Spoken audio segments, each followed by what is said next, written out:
Have you ever wondered how the profound bond with a dog can mirror and heal your deepest traumas? Join me as I share my own journey with my foster dog Daisy and uncover surprising ways our furry companions lead us to profound self discovery and healing. Hi, I'm Emily Kady. My mission is to support empaths who feel overwhelmed and exhausted by the weight of others' expectations.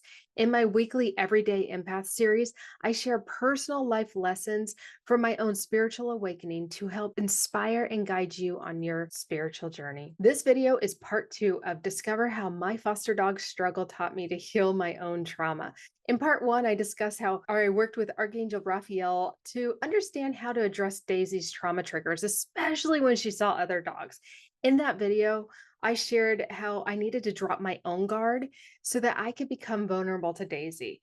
Me becoming vulnerable to her allowed her to trust me. I also shared how I work with the divine masculine and the divine feminine to help restore balance to her nervous system, which in turn is starting to lessen her triggers. If you missed part 1, you can find the link in the description below. I recommend watching it first so you get the full context of what we're diving into today in this video. So lessons that I've learned from Daisy actually goes back 19 years.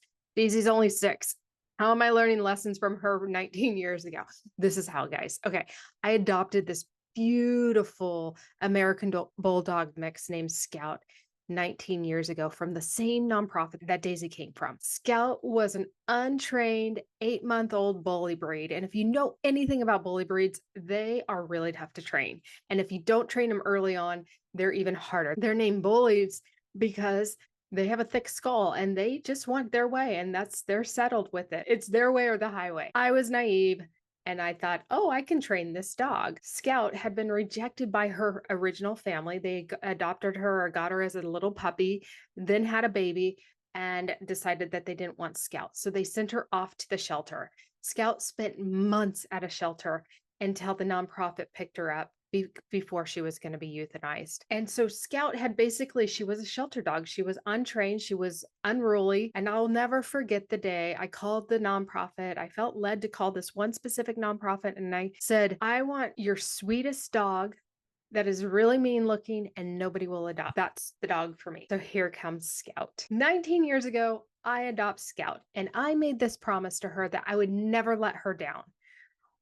I committed to walking her, to training her, to being her support. I trained her at a sheer determination, not really understanding how hard it is to train a bully breed. It took me a solid year to train this dog. I was totally unaware of my method to training Scout was similar to how I forced myself to read and write as a child with learning disabilities. This method, while effective, was exhausting for both of us. Scout eventually adapted, but now, 19 years later, because of Daisy, it was clear that our time together was about more than her being my companion. It was about my healing, understanding Scout's role. So this is the thing. Dogs are incredibly in tune to our vibration, and they often reveal unintegrated aspects of ourselves that we may not even be aware of, serving as mirrors to our unresolved emotions. Reflecting on my time with Scout, I realized only 19 years later that her role was to help confront my own childhood trauma, overcoming my learning disabilities, forcing myself to fit in, forcing myself to be able to learn, despite her being well trained. The moment she passed, I had a sense of relief. And I'll never forget that because she was really an amazing dog. And I enjoyed the 9 years I had with her. She was my soulmate. She just was like such an amazing dog. When you create this bond, you're willing to work with them and train them. You create this bond that is like no other. Yet when she transitioned, I had relief.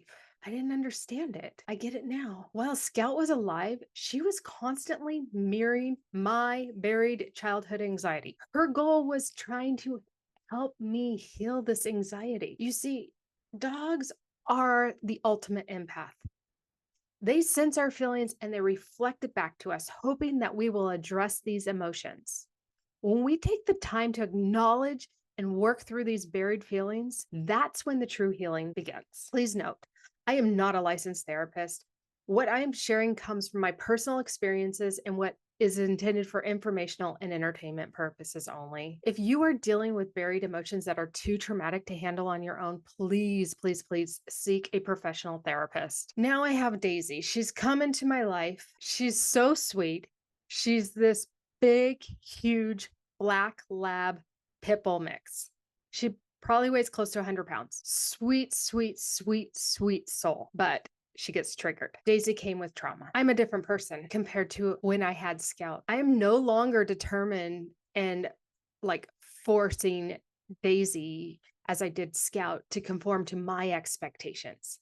As I did to myself as a child, I was forcing myself to conform to everybody else's as well as my own expectations of mine that were not realistic. I have a different perspective because I've gone through an incredible amount of healing and clearing energy over the years. And I fortunately have a strong connection with my spiritual team. So this has shifted my complete life perspective of where I was with Scout 19 years ago, forcing her to conform to my expectations of her, to now I got Days and I am listening to my spirit team guide me on how to work with her and reveal the pain that she is mirroring to me to work on for me. So as I shared in part 1 of this video series, Archangel Raphael had shed some light onto me on how to work with Daisy and how to approach her trauma triggers in a new perspective. And you guys, I'm telling you, when she sees another dog, she goes to red zone very fast and it is scary. So I'm now being told, now again,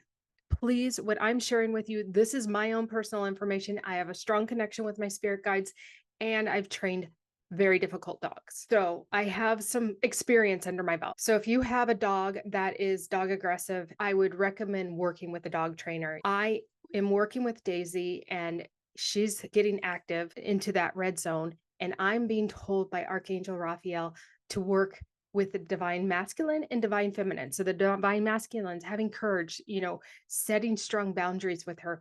The divine feminine is going with the flow, having compassion, having ease. So those moments she triggers, I have to go into the divine masculine to help control the situation. The other thing I am being told to do is to pay close, very, very close attention to my own feelings and reactions when Daisy is triggered. So in that split moment, I have to be aware, how am I feeling? And I got to correct her. Now, as somebody that has trained dogs, I am constantly paying attention to her.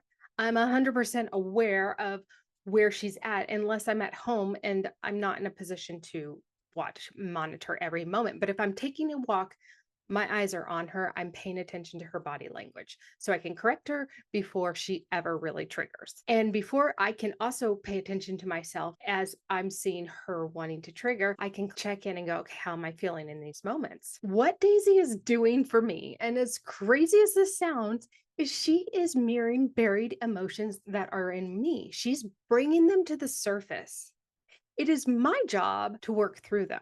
I believe that this is a lifelong healing process for all of us. I think we are here to understand how to heal ourselves. We will never actually fully accomplish it, but it's a process and we continue to work through it. We are working through this life, past lives, and parallel lives, and ancestral trauma. There's a lot of trauma that we've been carrying in our DNA. So when Daisy acts out, I experience this wide range of emotions, anywhere from frustration to concern to embarrassment to sadness. I'm aware of these emotions and how she's making me feel in that moment, and I acknowledge them so that I can process those emotions within myself. Of course, I'm not necessarily in the position always to process those emotions if she's acting out, but I'm able to acknowledge it and earmark it and come back to it at the time that I can process it. I am finding that as I've been working through my own emotions, Daisy's not acting out as much. She's not getting as triggered. When she does have her trauma triggers, is what I like to call them, she is quick to respond to my calm presence and guidance. So she's quick to correct. She's allowing for both of us to move past these heightened emotions and insecurities so much smoother. It's super fast. It's as if she no longer needs to bring up my unintegrated issues to the surface because I've been addressing them. Not to say I don't have more, but I've been addressing them. And I think she's getting more confident. She's getting more comfortable. Maybe her purpose is coming to an end. Maybe she's going to be adopted soon because her nervous system's getting more regulated. Her trauma's getting regulated as well as mine. Her job may be coming to a completion soon. Dogs are from the angelic realm, each with a unique purpose and important lesson to teach each of us. I've always felt this deep connection to rescue dogs, especially those who haven't been adopted as puppies and carry their own traumas. These traumas, such as rejection, fear, and lack of confidence that dogs carry, mirror the challenges that humans face as well. Just as we carry our unresolved childhood issues into adulthood, these issues can manifest in our pets. If you have a dog or a cat, now I love cats. I don't have cats, so I don't have as much experience with cats. So please don't think that I'm excluding cats. It's just I don't know cats as well as I know dogs. But if you have a dog or a cat, recognize that they have a purpose beyond our companionship. They are here to help us confront and heal our buried emotions. As we work through these issues within ourselves, we're actually helping them. As I was just sharing with Daisy, we're helping our pets through their healing process. And this is creating a mutual growth and transformation for us and for our pets. If you're like me and about adopting a rescue pet with past trauma, it's a profoundly meaningful experience. I believe this connection is divinely guided to help you face and heal your own unresolved issues. By opening your heart to a rescue with past wounds, know this: you are also being led to address your own emotional challenges. I hope that anyone watching this does not give up on their pet. I understand pets can be unruly and difficult, and sharing my own experiences is meant to offer a new perspective on why our dogs might be acting out and how to see them as our teacher to guide us in our journey here in life. By seeking the professional help that you need to heal not only yourself, but your beloved companion, you may discover a bond unlike anything you've ever experienced before. It's priceless. So last week, and I wanted to share this recent experience I had with Daisy and one of her recent triggers. Oh, my sweet Daisy. I just adore this girl so much. So anyway, last week, and it was Saturday, and Daisy had a trigger. We have a neighbor a few houses down that has a dog named Finn. Finn is also a rescue dog, has his own bucket of trauma he carries around with him. He doesn't like Daisy. I don't think Daisy likes him either. So every time Finn walks past our house, he starts to create commotion. He gets unruly. He gets excited. He gets like nervous. He's mirroring Daisy. So while he's creating this commotion, he's basically calling Daisy to the window, the front window, the dreaded front window. We have this massive window in the front of our house, and Daisy, when she gets triggered, will rush to it. So Finn on Saturday is creating some commotion. Daisy's charging the window. I immediately check in with myself. How am I feeling? Fear, anxious. I don't want Daisy to go through this window. As I go to approach Daisy and correct her, I reach out to grab her collar, and before I can even touch her collar, she freezes and surrenders. She drops to the ground, sitting at my feet with her head bent down. In that moment, I could sense her remorse, and I heard her telepathically apologize to me. She said this, you guys, I swear to you. I'm so sorry, Mom. I messed up. I will try better next time.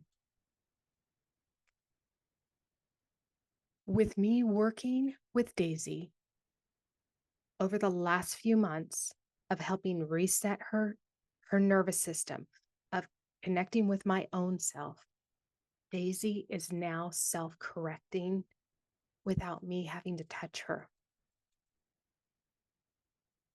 I sat on the floor next to her. This makes me cry, guys. I'm sorry. And I placed one hand on my heart, and I placed the other one on hers. And I just infused both of us with peace and love. It makes me cry because I see her heart. I see her love.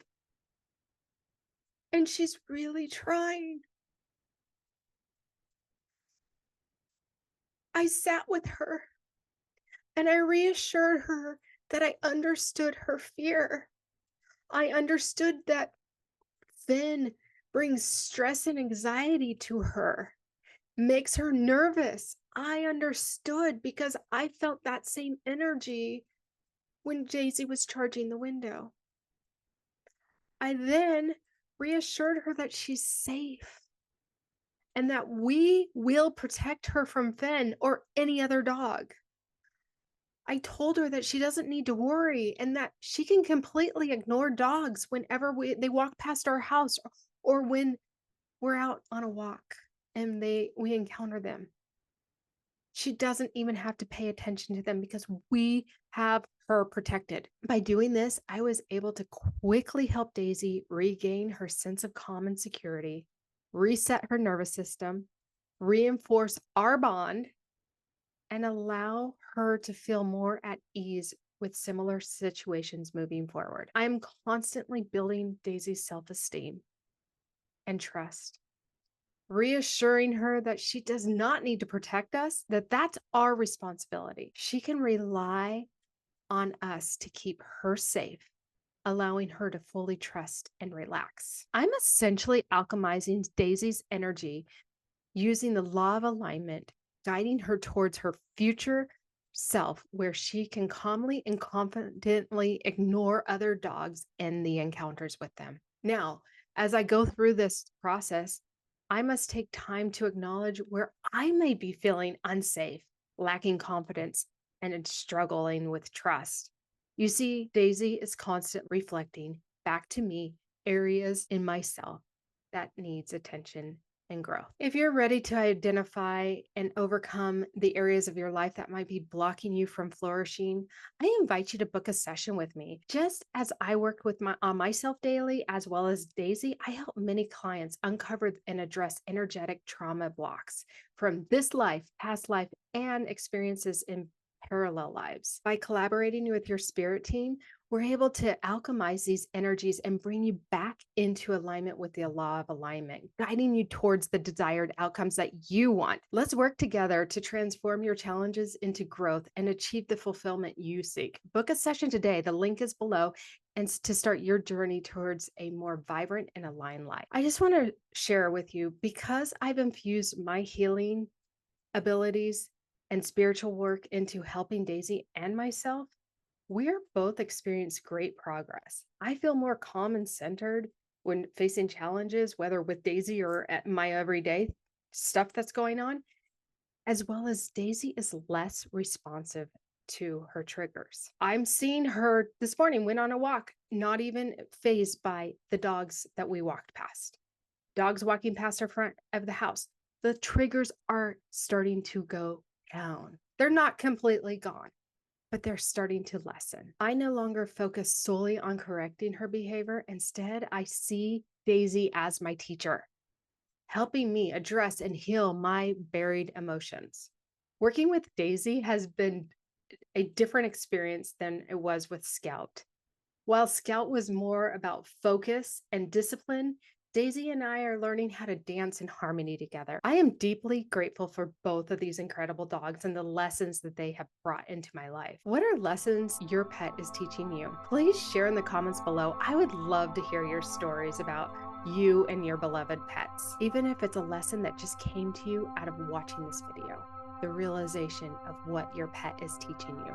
Share it. I want to support you in your healing journey. I want to support your pet. If you're inspired and are seeking new perspectives on how to navigate your life, subscribe to my channel for more of my personal and spiritual insights and stories. Until next time, keep shining your light.